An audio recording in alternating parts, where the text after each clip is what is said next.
Kembali ke yang tadi, Bapak selamatkan Allah. Surah Al-Fajr, irji'i, wahai jiwa yang tenang. Maka yang dipanggil di ayat ini hanya orang-orang yang sudah istiqomah berzikir. Sayyiduna Ibnu Abbas radhiyallahu taala anhuma mengatakan ayat ini adalah tiket orang ketika sakaratul maut. Tiket orang sakaratul maut. Jadi kalau ada orang meninggal nih, lalu turun ayat ini kepadanya, surga. Siapa mereka yang dipanggil ini? Mereka yang hari-harinya, setiap nafasnya selalu berusaha mengingat Allah Subhanahu wa ta'ala. Dapat tiket dia. Tiket pulang kampung kepada Allah Subhanahu wa ta'ala. Jadi tubuh ini pulang ke tanah. Tubuh ini kan tanah semua, Pak. Ya, tanah semua. Ini coba lihat Bapak yang dulu cakep, ya. Bapak ini dulu cakep-cakep kayaknya nih. Sekarang udah mulai keriput kan? Dia kena gravitasi, Pak. Tanah minta dia. Tanah bilang ente kembali kepadaku. Jadi tanah manggil, wahai tubuh yang dariku, kembalilah kepadaku. Tapi roh kita dipanggil oleh si peniup roh. Siapa yang meniupkan, menghembuskan roh ke dalam diri kita? Allah. Maka Allah akan panggil, wahai roh yang aku hembuskan, kembalilah kepadaku. Kalau nggak tahu jalan pulang, gimana caranya? Dan jalan pulangnya adalah ma'rifatullah, mengenal Allah lalu zikir. Udah dua itu aja. Nggak punah dua perangkat ini, jadi kayak sayap. Satu ma'rifatullah, satu zikrullah. Punya dua sayap ini terbang kita Pak nanti. Nah, diteruskan oleh ayat itu. Kembalilah kepada Allah dengan dua makom. Radiyah, mardiyah. Nah, ini secara makom dari sisi Allah. Tapi dari sisi kita dibalik. Mardiyah dulu baru radiyah. Nah, tapi beberapa ulama kita tidak mempermasalahkan itu. Radiyah diartikan jiwamu ridha. Mardiyah jiwamu diridhoi. Saya kalau sudah ridho sama seseorang, dia mau buat salah aja nggak apa-apa kan? Ya kan? Kita kalau udah sayang sama anak kita lempar kita pakai ini Pak. Mau kita balas ngelempar dia? Enggak kan? Inilah makomnya Ahlul Badar. Ahlul Badar ya, yang 313 itu apa kata Allah? Ya, lewat lisan Nabi. I'malu ma syi'tum. Udah kamu buat apa yang kamu mau, Allah pasti ampuni. Maksudnya apa ini? Apakah ayat ini nyuruh mereka maksiat? Enggak. Karena nur di kolbunya sudah jadi ridha, radiyah, mardiyah. Maka Ahlul Badar ini yang bisa mengalahkan orang-orang kafir ribuan, mereka cuma 313 orang, itu Allah kasih kebebasan. Karena mereka sudah selesai dengan nafsiyahnya. Yang bikin kita durhaka kan nafsiyah ini Pak, jiwa. Jiwa ini bikin kita durhaka, hawa nafsu. Hawa nafsunya udah tunduk dengan ruhnya. Maka kata Allah, sekarang kamu buat apa yang kamu suka. Kalaupun mereka terjebak maksiat, pasti kembali. Siapa contoh sahabatnya? Nuaiman. Pada dengar? Nuaiman itu, dia perannya dua. Ya. Pemabuk, tapi suka bikin lucu. Yang bisa bikin gigi Nabi kebuka dengan senyum dan tertawa, cuma Nuaiman. Tapi orang ini, Nabi wafat, dia suka mabuk Pak. Di zaman Umar, sahabat-sahabat yang lain bilang, ya Umar, kok ente nggak bunuh aja nih orang gitu. Ya, di satu riwayat dikatakan, hei Umar, kenapa kamu nggak mengutuk orang ini? Apa jawab Umar? La, fa innallaha yuhibbuhu. Ya. Di riwayat lain, fa innahu yuhibbullaha wa rasulahu. Fa innahu yuhibbullaha wa rasulahu. Dia ini cinta Allah dan Rasulnya. Ya. Atau Allah dan Rasul cinta dia. Gitu. Inilah doanya Abul Hasan Syadzili. Guru dari gurunya Imam Nu'ta'ilah pengarang hikam. Di sini ada kajian kitab Al-Hikam Pak. Belum ya. Pengarang kitab Al-Hikam punya guru namanya Al-Mursi. Al-Mursi punya guru namanya Abul Hasan Syadzili. Apa kata beliau? Ya Allah, jika aku salah, jadikan salahku salah orang yang engkau cintai. Aku sudah engkau cintai, lalu aku terjebak salah. Kira-kira gimana? Dimaafin gak? Dimaafin. Nah, itu maksudnya. Ya. Ini makom radiyah mardiyah. Radiyah mardiyah. Dia ridho kepada Allah. Lalu bagaimana caranya supaya kita jadi ridho? Caranya tadi yang kita sebutkan Pak. Kenallah Allah, lalu zikrullah. Allah bagaimana yang kita harus kenal? Untuk ridho kepada Allah, maka harus kenal dengan dua sifat Allah. Kudrah, iradah. Masih ingat? Ya. Kudrah, apa arti kudrah? Kekuasaan. Iradah, kehendak. Nah, coba lihat Pak. Allah itu berkuasa melakukan apa saja. Dan berkeinginan sesukanya.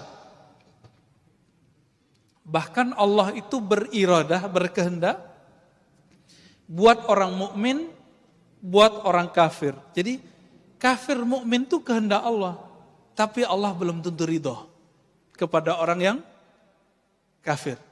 Saya mau tanya nih, adakah di dunia sesuatu terjadi tanpa izin Allah? Ya ada. Berarti orang maksiat izin Allah enggak? Izin Allah enggak? Serius? Yakin enggak Pak? Namrud itu izin Allah atau bukan? Fir'aun? Enggak ya? Kalau bukan izin Allah, izin siapa dong? Ya? Emang ada Allah selain Allah? Ada Tuhan selain Allah? Enggak kan? Karena tiada Tuhan yang mencipta, yang berkehendak kecuali kehendak Allah. Maka ahlu sunnah wal jamaah mengatakan tidak semua yang Allah kehendaki itu diridhoinya. Itu sebabnya doanya ahli zikir waridhaka matlubi. Ya Allah yang kami cari ridhamu. Kalau di doa yang sering kita baca, Allahumma inna nas'aluka ridhaka wal jannah. Kami meminta ridhamu dan surga. Enak juga ya, minta ridho sama surga. Dalam hal ini Bapak Saudara makan Allah, kalau kita sudah ngelihat nih keadaan begini, maka di banyak tempat saya nanya, COVID ini kehendak Allah atau bukan? Kehendak Allah atau bukan? Atau kehendak Dajjal? Kehendak Allah. Udah ridho belum kita sama kehendak Allah? Gitu Pak. Banyak sekarang teman kita, mungkin keluarga Bapak Ibu di PHK. Ada yang usahanya stop. Ada yang bangkrut, ada yang gak bisa bangkit. Ridho gak? Itu masalahnya. Ya. Selama ini hidup enak, sukses, bisa nabung. Masa cuma dengan setahun ini terus kemudian mengatakan Allah tidak adil? Ya, berarti pikiran dia nggak adil. Ya. Ini contoh nih Pak, ada orang buat baik sama kita atau kita buat baik. Saya buat baik ke Bapak deh, 20 tahun. Tahun ke-21 saya nggak bisa buat baik. Kemampuan saya berkurang. Bapak mau bilang apa? Bilang terima kasih atau bilang kamu benar-benar jahat, kamu pelit gitu nggak? Yang mana Pak? Terima kasih udah bantu selama ini. Gitu kan seharusnya. Nah, dari awal kita lahir sampai sekarang lebih banyak enak atau enggak? Lebih banyak enak.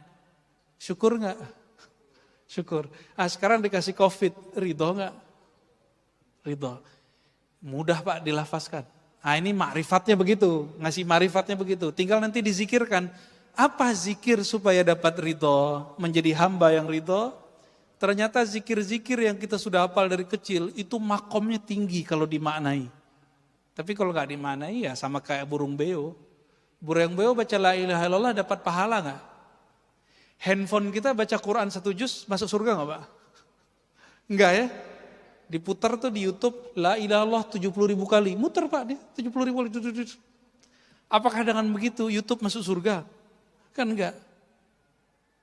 Terus apa yang membedakan bacaan kita dengan handphone, dengan burung beo? Hanya satu. Burung beo membaca meniru. Sedangkan manusia, apakah dia baca meniru atau baca dengan ma'rifat? Dengan memahami dengan baik. Apa yang sering dibaca? Raditu billahi rabba wa bil islami dina wa bi Muhammadin nabiyya. Sudah hafal kan itu? Itu ada di Sahih Bukhari Pak, sama Sunan Abu Daud. Aku ridha Allah sebagai Rabbku. Amalan dari kecil, ternyata itu supaya kita sampai ke makom yang tinggi, dibaca ini pagi 3 kali, dibaca sore 3 kali, dimaknai. Ya Allah, apapun kehendak-Mu hari ini, aku ridha. Coba dimaknai Pak. Raditu billahi rabba. Coba baca sama-sama. Saya langsung ijazahkan ini. Ya. Raditu billahi rabba. Ya Allah, apapun kehendak-Mu hari ini, aku ridha. Udah itu ditanamkan. Islam dinku, agamaku, Nabi Muhammad nabiku. Ini boleh disebut syahadat jiwa. Jadi jiwa kita syahadatnya itu Pak. Kalau asyhadu alla ilaha illallah itu syahadat lisan. Allah itu syahadat kolbu. Makanya ahli kolbu itu zikirnya apa? Allah. Di kolbunya. Bukan pakai lisan itu. Jadi kalau Bapak ngelihat ada orang zikir Allah dengan kolbu, itu syahadatnya kolbu. Kenapa? Ala bidzikrillah tatmainnul qulub. Hanya dengan zikrillah. Coba terjemahkan secara harfiah. Zikri menyebut Allah, menyebut nama Allah. Perintahnya jelas. Surat At-Taghabun, surat Al-Muzammil ya. Wazkurisma rabbik. Sebutlah nama Rabbmu. Siapa nama Rabb kita? Siapa Pak nama Tuhan kita? Allah. Nah udah diamalin belum zikir ini? Ini zikir diturunkan perintahnya surat kedua setelah Iqra. Ini kan ulama ahli tafsir berbeda pendapat. Surat kedua itu Al-Muddathir atau Al-Muzammil. Menurut saya berdasarkan penelitian kita lebih kuat Al-Muzammil. Ya, walaupun nanti ada riwayat lain yang menyebutkan Al-Muddathir. Di ayat ke-8 Allah berfirman di Al-Muzammil, ya, wazkurisma rabbik. Sebutlah nama Rabbmu. Siapa nama Rabbmu tadi? Allah. Nah, maka ini ada talqinnya Pak. Memindahkan nama Allah dari lisan masuk ke kolbu. Itu tekniknya disebut dengan teknik talqin. Apa arti talqin? Bimbingan zikir dari lisan masuk ke dalam kolbu. Kenapa ini penting? Suatu kali Nabi bersabda, Innallaha harrama 'alan nar. Ya. Sesungguhnya neraka Allah haramkan terhadap orang-orang yang membaca la ilaha illallah min qalbihi aw nafsihi, dari dalam kolbunya atau jiwanya. Gitu. Maka kalau kita nggak dapat zikir kolbu ini, saya khawatir Bapak meninggal, ya begitu-gitu aja ntar. Ya. Islam imannya bagus, ya orang soleh lah. Tapi nanti nggak puas Pak. Di alam barzakh itu nggak puas. Ini jangan dikira nanti Bapak di alam barzakh itu langsung tidur, enggak. Di alam barzakh pun masih nengok-nengok. Gimana ya supaya saya makomnya tambah tinggi.